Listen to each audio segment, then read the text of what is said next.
Welcome to Jester Politics video on constitutional interpretation, protecting our liberties, or the road to tyranny.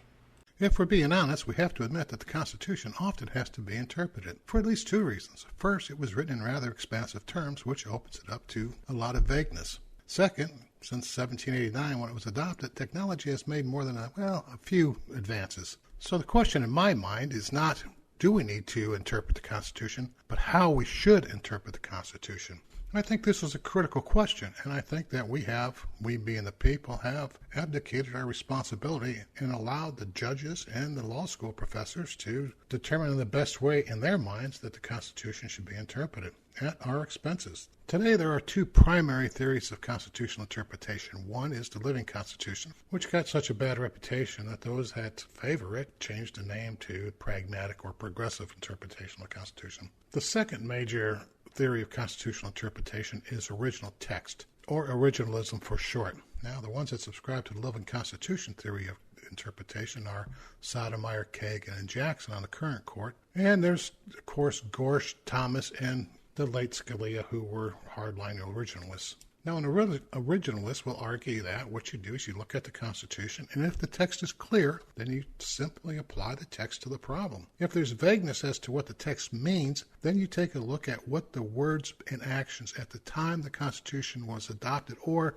relatively near the time the Constitution was adopted, meant. And then you work from there and you apply the Constitution to the current problem. It's not the perfect means of interpretation, but it's pretty close. Opposite originalism is, of course, the living constitutional theory of interpretation, which, to be quite frank, is scary. Under this theory, the 9 justices are supposed to determine what advances society has made since the Constitution's been adopted, and then rule for the greater good of society.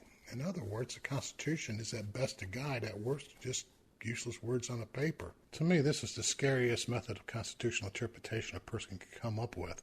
What it does is it says that 9 people appointed by the president and confirmed by the Senate have some magical power to determine what is the greater good of society. They don't. If you buy into the living constitutional theory of interpretation, I think you're just buying into a dictatorship by 9. All the Supreme Court justices, in fact all of the judges, are appointed by the president and confirmed by senators. And of course, the president and all senators belong to political parties, and they're going to appoint people and confirm people to the Supreme Court that will promote their agendas. It's just common sense, and it's proven by history. So if we're going to have a democratic republic, a true democratic republic, we need to have guardrails on the way the Supreme Court justices interpret the Constitution. And the only theory that does that is the theory of original interpretation. The living Constitution, pragmatism, progressive theory, whatever you want to call it, is nothing more than carte blanche to 9 people to determine what your liberties are. And everybody, whether you're on the left or the right, should be afraid of that interpretation.